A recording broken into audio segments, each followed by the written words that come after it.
नमस्कार दोस्तों, स्वागत है आपका हमारे YouTube channel stock market with Ashish Bansal में। मेरा नाम आशीष बंसल है और अब हम एक और निफ्टी का तो नहीं है बट मार्केट के ऑटो सेक्टर का एक और स्टॉक लेके हैं, क्योंकि ऑटो सेक्टर में हमें लग रहा है कि बुम है और आने वाले समय में ऑटो सेक्टर में अच्छी तेज़ी देखने को मिल सकती है।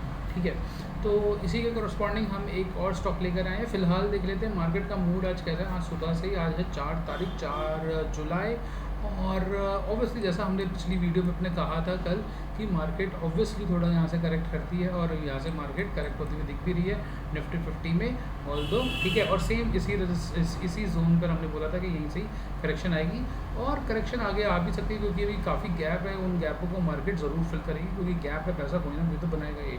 ठीक है, बट शुरू करने से पहले देख लेते हैं डॉलर से कि डॉलर इंडेक्स क्या बोलता है।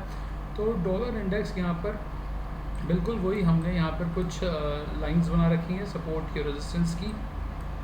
तो ये वही सपोर्ट, अब देखिए ये जो हमारा नया सपोर्ट है, जो हमने न्यू सपोर्ट लाइन थी इसी के आसपास है, ये भी एक वीक कैंडल ही मानी जाएगी, क्योंकि पुराने लो को, कल के लो को डॉलर अभी तक ब्रेक नहीं कर पाया। राइट, अभी भी डॉलर अपने पुराने कल के लो से, जो जहाँ पे कल खुला था, बंद हुआ था, वहाँ से डॉलर नीचे ही चल रहा है। ये भी एक वीक लाइन ही बनेगी, कंसिडर की जाएगी।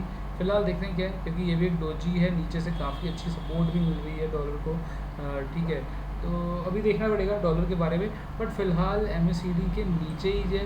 ठीक है, MACD के ज़ीरो लाइन के नीचे ही है, तो डरने की कोई बात नहीं है, घबराने की।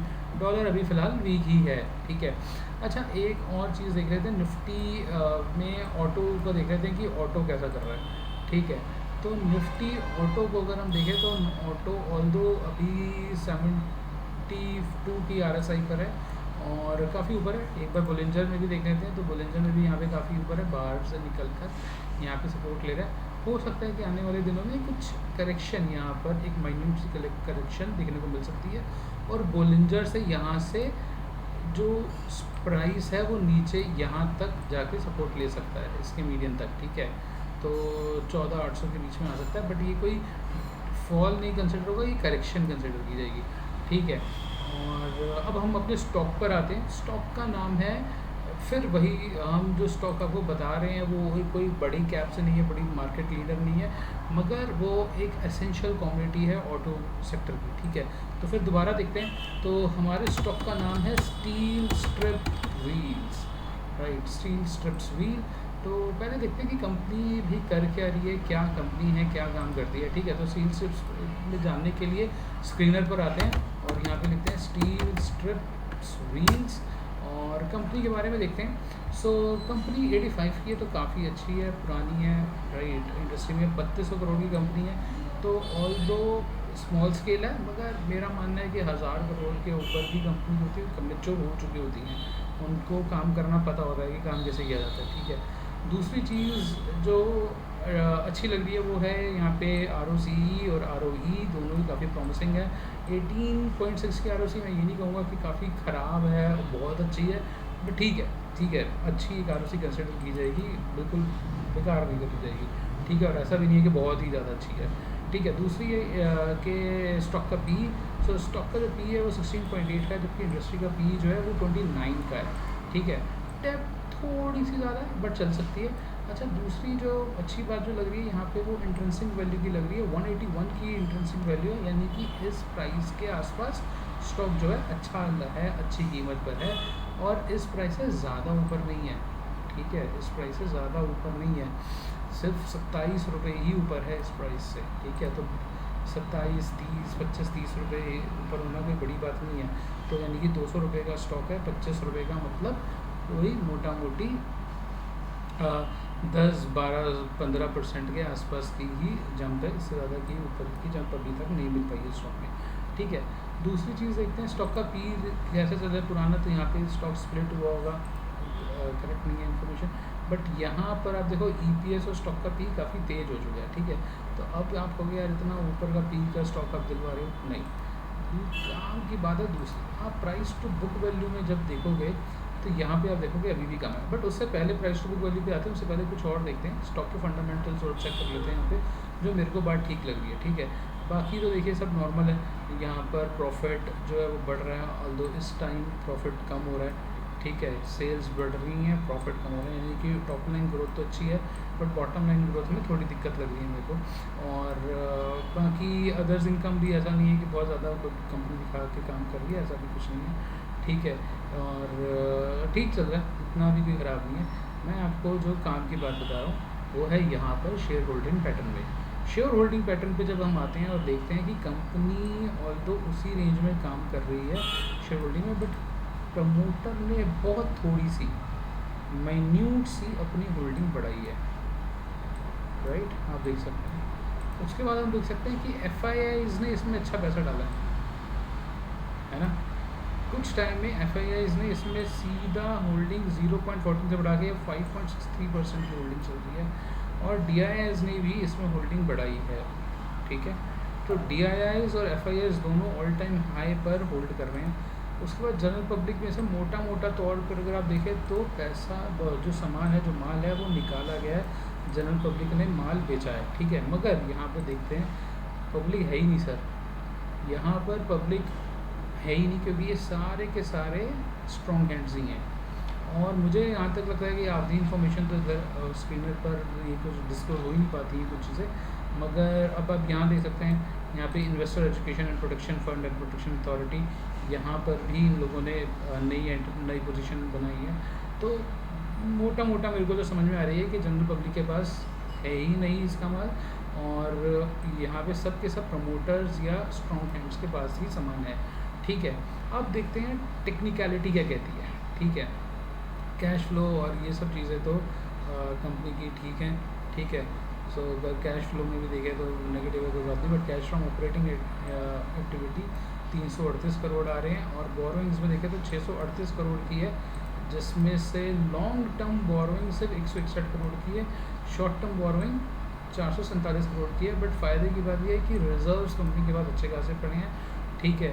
और फिक्स एसेट्स कंपनी की ठीक है, और CWIP भी सही है, ठीक है, CWIP भी बढ़ रही है, तो ठीक है। बट हालांकि मेरे को यहाँ तक लग रहा है कि CWIP मेंटेनेंस एक्टिविटी से ही होगी, रिलेटेड होगी, इससे ज़्यादा नहीं होगा कंसिडरेशन, ठीक है, जहाँ तक लग रहा है देखते हुए, क्योंकि कोई मैसिव इंक्रीमेंट नहीं है। 163 करोड़ से ज़्यादा की इन्वेस्टमेंट कंपनी पहले कर चुकी है, ठीक है। तो अब हम अपने चार्ट्स पे आते हैं। जब हम चार्ट पे आते हैं स्टील स्ट्रिप्स के, तो देखते हैं चार्ट कुछ ऐसा सा है, ठीक है। और बोलिंजर बैंड को भी बंद कर देते हैं, चार्ट को प्लेन कर देते हैं। तो अभी हमारे पास यहाँ पर कुछ इस तरीके का चार्ट है, और इसको ज़रा वीकली कैंडल कर लेते हैं, देखते हैं कुछ रिटर्न भी दिया है इसने, नहीं दिया है, ऐसे ही काम चल रहा है। तो ये वीकली कैंडल है, और हम अब वीकली कैंडल को देखेंगे तो समझ में आता है कि भाई कंपनी तो काफ़ी रूम दे चुकी है, और 2000 काफ़ी ख़राब समय से निकल चुकी है। यहाँ से यहाँ तक अगर फेब देखते हैं तो कंपनी का टारगेट ऑलमोस्ट पूरा हो चुका है, ठीक है। बट कंपनी वैल्यू के टारगेट के लिए काम नहीं कर रही थी, ठीक है। कंपनी का टारगेट होता है कि स्टॉक की वैल्यू को अनलिमिटेडली ऊपर बढ़ाते रहो। यहाँ पे अगर हम देखते हैं तो कंपनी यहाँ पे स्टॉक जो है हमारा एक चैनल में काम करता हुआ दिख रहा है हमको, ठीक है। तो जस्ट अ सेकंड, सो यहाँ पे अगर हम देखते हैं तो ये एक इस रेंज में स्टॉक हमको दिखाया है ना। तो अब क्या करते हैं हम, यहाँ से इसकी रेंज देखते हैं। तो ये जो रेंज है यहाँ से गया और यहाँ तक उठा, ठीक है। ये मैक्सिमम डेप्थ से ऊपर स्टॉक यहाँ तक है, ठीक है। और यहाँ से अगर हम ब्रेकआउट माने इसको, क्योंकि यही देखो डोजी बनी हुई है यहाँ पर, तो यहाँ से अगर माने तो इसकी जो प्राइस आ रही है 260 के आसपास का इसका टारगेट आता है, ठीक है। यहाँ पे एक ये ट्रेंड लाइन भी है एक तरह से, ठीक है। तो नेक लाइन आप कुछ भी कहते हो उसको, तो इतनी ज़्यादा टेक्निकलिटी के डिटेल्स में हम नहीं जा रहे, ठीक है। बट यहाँ से इसकी वैल्यू जो आ रही है वो 260 के आसपास आ रही है। दूसरा देखते हैं क्या फेब लेवल सपोर्ट कर रहे हैं इस वैल्यू को। जब हम फेब लेवल्स पे देखते हैं तो सर फेब लेवल्स तो 168 और बीच का कोई कर रहा होगा फेब, हो सकता है, ठीक है। तो माइट पॉसिबल कि इन दो में से कोई एक फेब लेवल सपोर्ट कर रहा है, ठीक है। तो ये फेब लेवल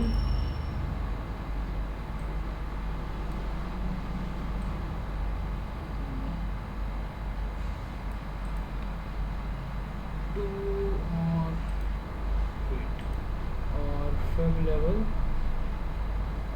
दिस, ठीक है।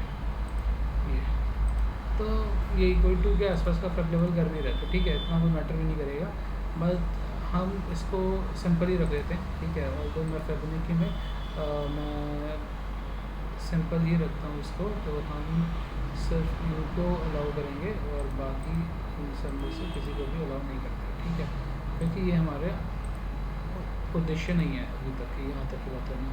हमने यहाँ की जो एक वैल्यूज़ दी है, हमने देखा कि भाई 6 और 2 के बीच में वैल्यूज़ आ रही है, ठीक है। इस रेंज में 260 की वैल्यूज़ हमें समझ में आ रही है, हालांकि ये दे रहा है 230 की वैल्यू, ठीक है। तो 230 का टारगेट तो पूरा होना ही होना है, ठीक है, उस पर तो कोई बात ही नहीं है। तो एक लेवल हमारा बन गया ये, ठीक है। तो यहाँ पर इसका कलर चेंज कर देते हैं, लेट से इसका कलर हम लोग देते हैं ब्लू, और यहाँ पे दे देते हैं टारगेट 1, और ये हम दे देते हैं टारगेट 2, ठीक है। और एक यहाँ पर टारगेट दे देते हैं टारगेट 3, ठीक है। ये 3 टारगेट दे देते हैं, इसको डिफाइन करते हैं और यहाँ से इसको भी हटा के बंद करते हैं। तो यानी कि हमारे पास अब ये टारगेट्स हैं, ठीक है गाइस। तो फ्रेंड्स यहाँ पर हमारे पास इतने सारे टारगेट इसके मिल गए। अब क्या ये टारगेट फंडामेंटल सपोर्ट करते हैं या नहीं करते हैं, चेक कर लेते हैं कि क्या कभी ये टारगेट अचीवेबल लग भी रहे हैं, नहीं लग रहे, ठीक है। मेरा मानना यह है कि यहाँ तो नहीं,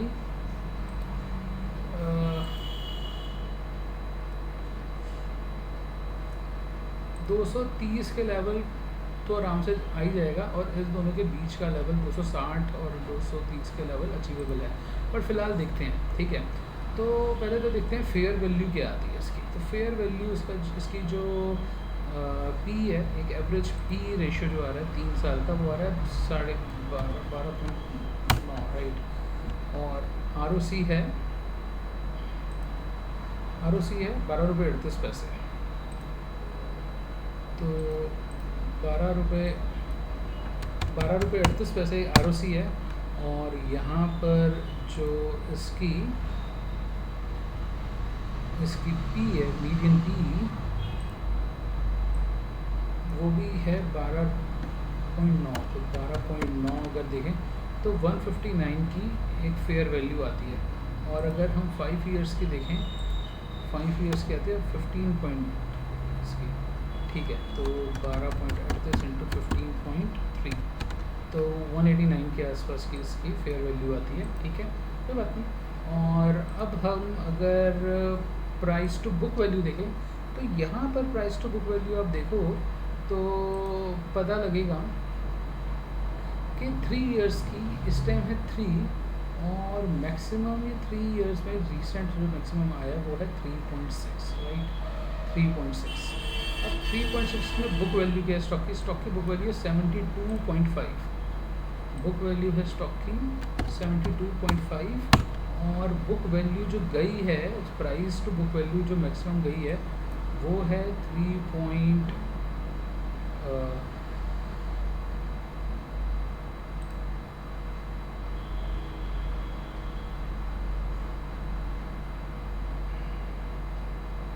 वो है 3.6, ठीक है। तो इंटू 3.6, और ये आती है 261, है ना। और जो हमारे यहाँ पर फेब लेवल्स सपोर्ट कर रहे थे वो कर रहे हैं 267 और 265 की रेंज, यानी कि हम 260 रुपये के आसपास का ये स्टॉक का प्राइस लेके चलते हैं। 260 रुपये का प्राइस आपको किसी भी टाइम में आने वाले समय में ये स्टॉक दिखा सकता है, ठीक है। तो ये हमारी एक एक्चुअल टारगेट लाइन बनकर आई है। हम इस प्राइस के बाद, इस स्टॉक के बाद से निकल सकते हैं टारगेट, ठीक है। ये हमारा टारगेट निकल कर आता है, ठीक। अब लेना कब है, क्या हम अभी करंट लेवल पे ले लें? तो नहीं। अच्छा, कोई कंसिड्रेशन नहीं है, सिर्फ एक एजुकेशन पर्पस पे कि एक स्टॉक में एंट्री बनानी चाहिए इस टाइम या नहीं, ठीक है। ऑल दो यहाँ से जो हमको दिख रहा है स्टॉक में बोलिंजर को अगर हम बंद कर दें तो तो यहाँ से एक और चीज़ भी दिख रही है कि ये बार बार रिस्ट्रिक्ट होकर यहाँ से आ रहा है, ठीक है। तो ये भी आप देख सकते हैं, 1 2 फिर 3, ठीक है। तो एक राउंडिंग बॉटम पैटर्न टाइप का, और या फिर रिवर्स हेड एंड शोल्डर, ठीक है, complex reverse head and shoulder ये बना चुका है। और इस डेप्थ को, इस मैक्सिमम डेप्थ को अगर हम पकड़ें और यहाँ पर लेकर आएँ तो वो ऑल्दो इससे ऊपर दे दे, इससे नीचे दे रहा है, 161 से दे रहा है, ठीक है। मगर प्राइस टू बुक वैल्यू कहती है कि यहाँ तक जा सकता है, तो इसका टारगेट हम ये भी रख सकते हैं 145 पर भी हम निकल सकते हैं, 30% गेम भी मिल जाएगा, अच्छी बात है। बट अभी इसे लेना नहीं है, इसे लेना नहीं है। इसे लेना कब है, जब ये दोबारा से इस पॉइंट को टेस्ट करके रिट्रेस करके यहाँ पर वेरीफाई करेगा। तो इस पॉइंट पर यहाँ पर स्टॉक रिट्रेस होगा, प्रूफ करेगा कि ये सपोर्ट जो है एक वैलिड सपोर्ट है, और उसके बाद ये ऊपर चलना शुरू होगा। हम उसके बाद यहाँ पर इस स्टॉक में एंट्री कर सकते हैं। और उसके यहाँ से अगर हम देखते हैं तो रिटर्न कितना बनता है, इसकी हाइट तक 32% तक का रिटर्न बनता है, 31% तक का रिटर्न, बढ़िया रिटर्न है, कोई बेकार माड़ा रिटर्न नहीं है, ठीक है। तो दोस्तों आप इसको कंसिडर कर सकते हो अगर ड्राइंग सारी हटाऊँ मैं इसमें से, ठीक है। और बोलिंजर को हम ऐड करें तो देखिए मेरे हिसाब से तो ये स्टॉक अभी करेक्ट होना बनता है, और करेक्ट होने के लिए ये कोई 188 का लेवल दोबारा से दिखाएगा, बिल्कुल अपनी एक्चुअल फेयर वैल्यू पर आएगा, ठीक है। इस वैल्यू को वो दोबारा से टेस्ट करेगा। अब देखिए यही स्टॉक की सपोर्ट की एक नेकलाइन भी बनेगी, ठीक है। इस लेवल पर दोबारा से आएगा और यहाँ पर इस स्टॉक पर आप एंट्री ले सकते हैं जब ये अपने इस सपोर्ट के टेस्ट को पास कर जाए, ठीक है। तो इस वीडियो में इतना ही। आप देख सकते हैं, समझ सकते हैं। डिस्क्लेमर देना चाहता हूँ कि स्टॉक रिकमेंडेशन नहीं है, एजुकेशन पर्पज़ के लिए है। और वीडियो को अंत तक देखने के लिए बहुत बहुत धन्यवाद।